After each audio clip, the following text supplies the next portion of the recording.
responding to what he calls false statements on documents claiming two separate primary residences. Cook has denied any wrongdoing, and last week a federal appeals court reinstated her, ruling her firing illegal. Now the administration's asking the Supreme Court for an emergency order to remove her. And President Trump says he's designating Antifa as a major terrorist organization. In a social media post, he calls Antifa a sick, dangerous, radical left disaster and says he's recommending those funding them be thoroughly investigated. President Trump considered classifying Antifa as a terrorist organization in his first term, but his own FBI director testified that Antifa is an ideology, not an organization. Now experts say it's nearly impossible to label the movement as a terror group under U.S. law. ABC's Washington Bureau Managing Editor Catherine Folders and ABC's legal contributor James Sample are here for more on that. Hi to you both. So, Catherine, Antifa doesn't have set leaders or an organized structure, so how will this work? Yeah, so it's actually not immediately clear how such a designation would be made, Diane, for Antifa. Antifa, as you were alluding to in your intro there, is an umbrella description for far-leaning militant groups opposing fascists and neo-Nazis. So it's really not clear exactly how the government will do this. Of course, Antifa does not have a publicly known centralized structure or leadership here. So, of course, you see the president's post on the screen, which says he is designating them as a major terrorist organization. But again, it's unclear exactly how he is going to follow through on that, given there is no centralized structure or leadership to this ideology, if you will. And James, you say the administration has no legal authority for designating domestic groups as terrorist organizations, and that doing so raises First Amendment concerns. Why? Well, so if you're talking about foreign organizations, you can designate them as terrorist organizations. But in the United States, individuals, including citizens and non-citizens, have First Amendment rights, and those include the rights of speech and assembly. So given that, as you said, Christopher Wray even testified to Congress that this is an ideology, a movement, much more than it's an organization with a central headquarters or centralized leadership, you're essentially talking about designating individuals based on beliefs, based on opinions, however abhorrent, as opposed to addressing their actions. And that is the equivalent of viewpoint discrimination at the hands of the government. The Bill of Rights exists, and the First Amendment exists to protect individuals who are unpopular from those who are powerful, and particularly the government. And you couldn't argue that this is the equivalent of shouting fire in a crowded theater, which is the famous exception? Well, the idea here is that you can go after, and that there are 50-some statutes on the books in the United States to go after and prosecute terrorist-related activity. The actions can be prevented. That's in fact the focal point and the mandate of federal law enforcement. But shouting fire in a crowded theater is the equivalent of inciting a very dangerous, imminent lawful action that can injure others. Just having an ideology, you can't prosecute ideology in the United States of America. And we've tried at various points in American history to prosecute ideology. It has not gone well. If you think about the Red Scare, you think about the McCarthy era, prosecuting ideas is a problem. And Catherine, what can you tell us about this potential investigation into Antifa's funding?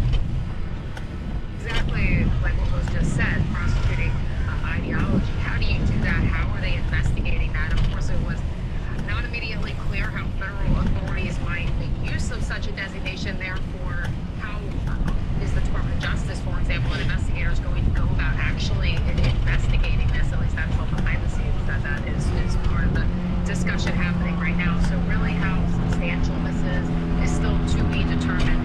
But again, there's this question about how do you even prosecute this in the first place. We'll have to see ultimately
it's not clear what that would accomplish in terms of increasing the arrows in the quiver of the administration. All right, Catherine Falders, James Sample, thank you both.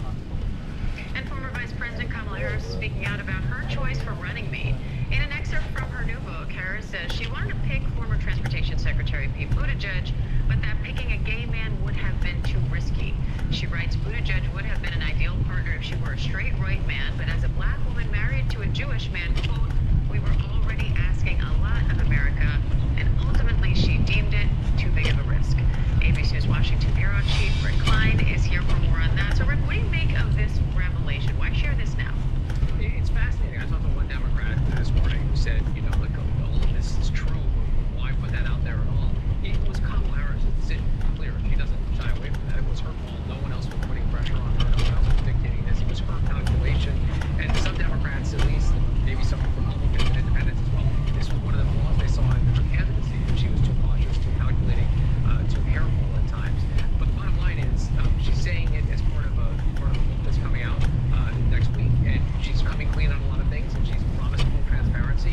This is one of the revelations we've learned so far that are going to definitely raise some eyebrows and make some headlines.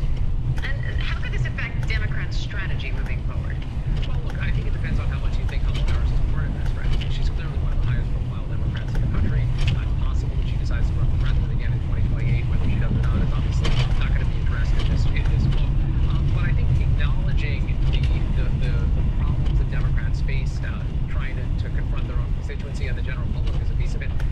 It's not hard to point out. She made the choice of Governor Wilson of Minnesota, the straight white man, and they lost anyway. It ended up not really mattering as much as she might have calculated. Who knows if it would have been different with a different running mate? But she's acknowledging, though, that she made a calculation based in part on identity, based in part on those perceptions, which she views as the reality of politics in 2024.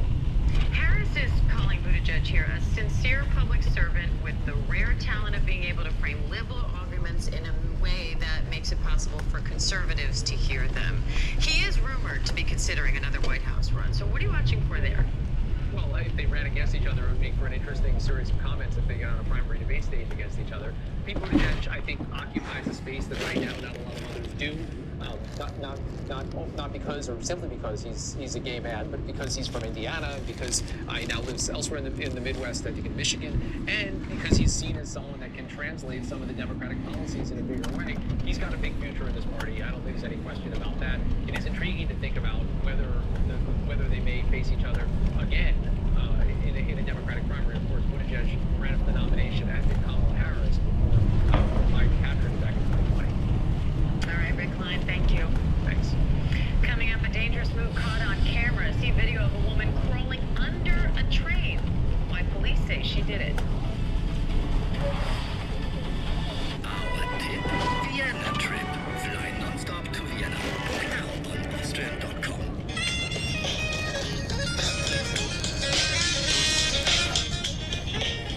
Traveling with Aeromexico is as extraordinary as being able to fly to over 100 destinations around the world and choosing the one that's just right for you.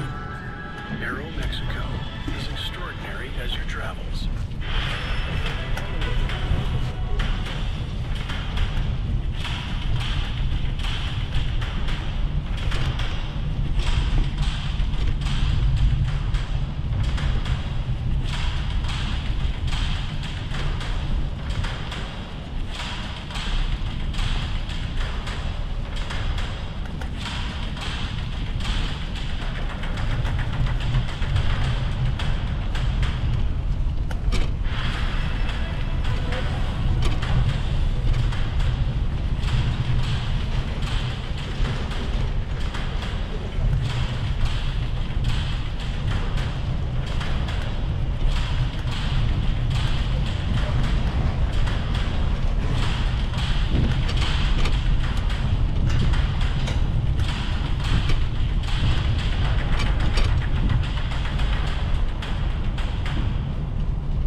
here are some of the top headlines we're following right now. The Department of Homeland Security says Charlie Cook's funeral will be designated a Level 1 event. That's the same security designation as the Super Bowl. The memorial is set for this Sunday at State Farm Stadium in Arizona, and both the president and vice president are scheduled to speak. That stadium holds more than 70,000 people. A 95-year-old woman is being held without bail for allegedly beating her 89-year-old roommate to death at a New York nursing home. Police say the suspect beat Holocaust survivor Nina Kravtsov with a wheelchair leg rest while Kravtsov was sleeping. An attorney for the victim's family is comparing the incident to a Stephen King horror movie. Prosecutors say staff discovered the suspect at Seagate Nursing Home washing blood off herself and around the room that she shared with Kravtsov for only 2 days. Lawyers say the suspect's dementia may have played a role. Illinois police are releasing video of a commuter crawling under a train. Officers say they believe the woman was trying to make it onto her train into Chicago. Police are cautioning against this move. They're reminding everyone it is illegal and you could be fined or seriously injured. China Eastern Airlines is launching the world's longest direct flight. The new route will take 29 hours from Buenos Aires to Shanghai, but there is a 2-hour stop in New Zealand where you can get off the plane and stretch. So technically the flight is direct, but it's not nonstop. I'm Diane Macedo. The news never stops, and neither do we. We have a lot more news right after the break.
Today on ABC News Live, first, President Trump is on his way back to the U.S. after a whirlwind state visit to the U.K.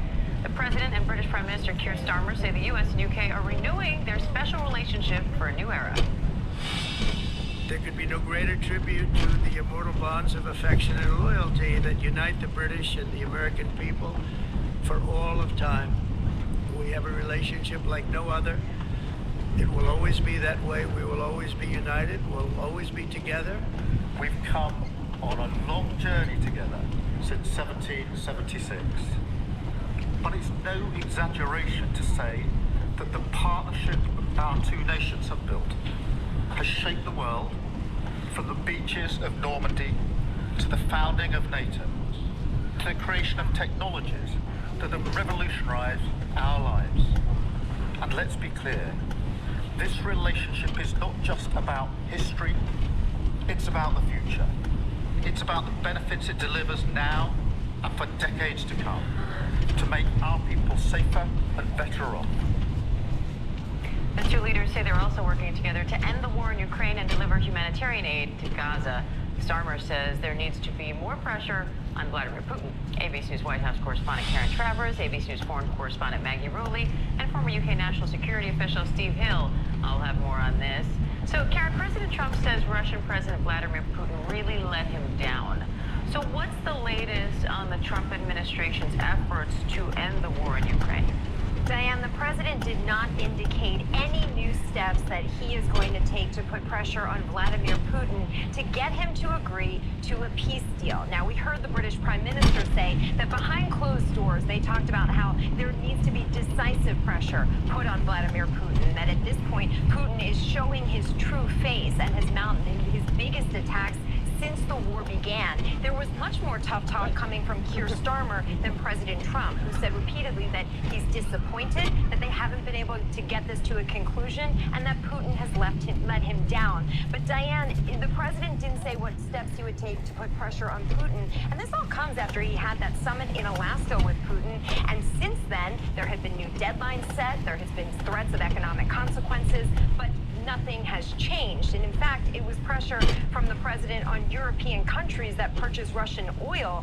That is what the president said he would be leaning in on at this point as a way to put the squeeze on Russia, not actually putting the pressure on Putin himself. And Steve Starmer says he and Trump talked about how they can build their defenses and support Ukraine. He also mentioned increasing pressure on Putin. What do you make of that?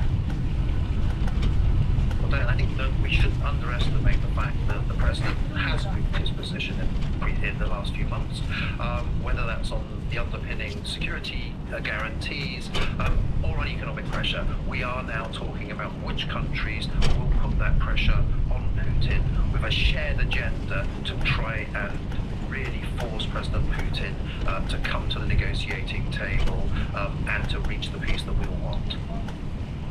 Maggie, we just saw this united front from Trump and Starmer. Where does the relationship stand, and how do you see them working together? Well, Diane, the two of them are quite interesting because in many ways they're polar opposites when it comes to the political spectrum. And President Trump versus Prime Minister Starmer, they often take quite opposing views on really important issues.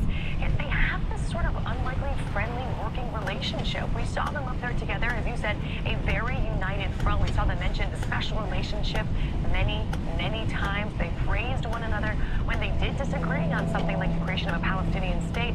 They did so quite diplomatically. They said they disagreed. There were their few disagreements, and then they sort of moved on. They really had each other's back. Reporters in the room asked a lot of really trying questions, things that would, you think, perhaps put these two men at odds with each other, and they stayed united. And I think it's important to remember, Diane, that it was Keir Starmer who initially invited President Trump. He had delivered the invite for the state visit to the White House back in February. These state visits come at the behest of the UK government. So this is really, he's an idea. Clearly, it's important for him to have this type of relationship with President Trump, and it's something that they'll probably both tap into going forward, Diane. Karen, how significant is the science and technology deal that Trump and Starmer are touting? Well, both leaders said that this is going to be hundreds of billions of dollars in investment on both sides of the Atlantic and the potential to create thousands of jobs. But Diane, we have to see how this pans out because the president has done this in other countries that he has visited since taking office, signs these deals, talking about what companies overseas are going to do to invest in the United States and vice versa with American companies overseas. But it's on paper right now, and these investments still have to play out now in the coming years. But today they said this was all about boosting tech innovation in both countries. Again, hundreds of millions of dollars of investment from American companies like Microsoft and Boeing, Amazon and Blackstone. The president said that this type of commitment from countries, of these two countries and these companies, could really make the U.S. and the UK leaders in artificial intelligence around the world. Maggie, what else stood out to you about this joint press conference and the president's state visit as a whole? One thing that I think has been striking throughout the last 2 days, Diane, is how much that has meant to President Trump. You know, he said being here for his second state visit was one of the greatest honors of his life. You know, when he reflected back on his first term and his first state visit, he said that was one of the best moments of his first term as president. So, you know, with kind of common knowledge, we know that President Trump loves the royals and the history of the royals and the royal family, but seeing it play out was quite incredible. You could just see, especially yesterday, how much he was enjoying himself. Yesterday we talked a lot about the soft power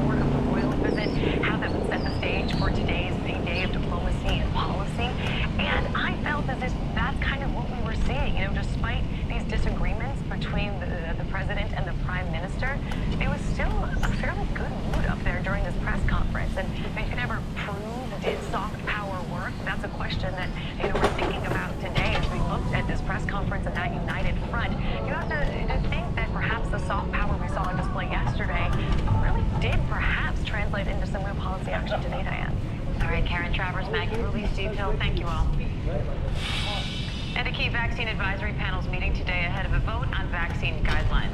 The meeting comes a day after the former CDC director testified that she was fired after refusing to blindly pre-approve the committee's vaccine recommendations without the science. Health Secretary Kennedy recently replaced all the panel members with people he handpicked. Now even Republican Senator and Dr. Bill Cassidy, who voted to confirm RFK Jr., says Americans should not have confidence in the panel's recommendations if they change the childhood vaccine schedule. ABC News senior White House correspondent Selena Wang and ABC News medical contributor Dr. Alok Patel have more on that story. So, Selena, what are you hearing from lawmakers about Susan Menares' testimony? Yeah, Diane, we are hearing some lawmakers, both Democrats and some Republicans, sounding the alarm here. You mentioned Republican Senator Bill Cassidy. His pushback is really significant here. Not only is he a Republican, he had also voted to confirm RFK Jr., and he is the chair of the Senate Health Committee. And now he is publicly telling Americans that they should not trust and they should not have confidence in any changes coming out of that critical CDC vaccine panel. Now, during her testimony, Susan Menares testified that she was fired for holding the line on scientific integrity, testifying that she was ousted after RFK Jr. asked her to pre-approve childhood vaccine recommendations before they were even written, and she detailed a series of escalating confrontations, including a particularly tense one in late August. She also said that she could have stayed silent and kept her job, and then, in doing that, she would have lost her integrity.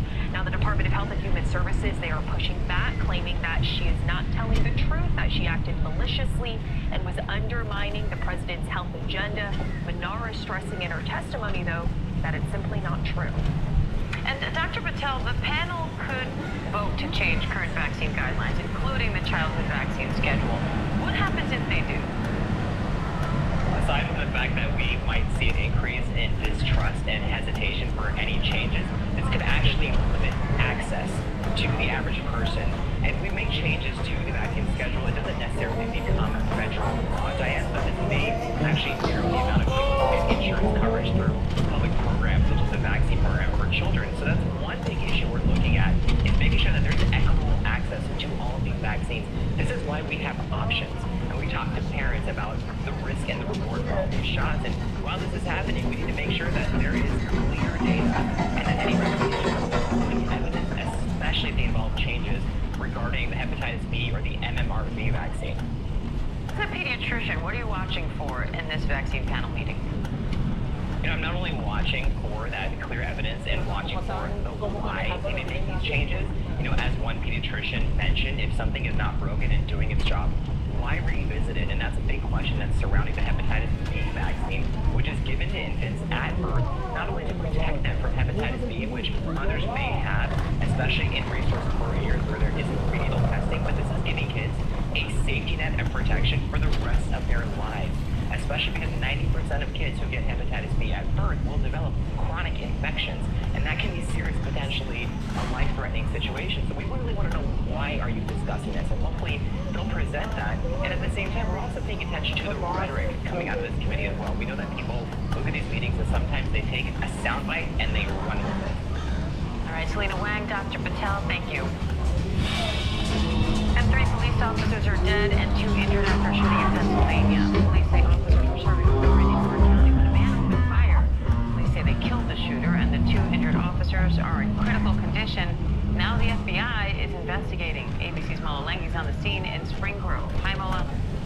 Well, Diane, 5 officers shot, 3 killed in a shootout in this rural Pennsylvania community. According to the Pennsylvania Police Commissioner, the officers were serving a warrant following up on an investigation that began on Tuesday. Earlier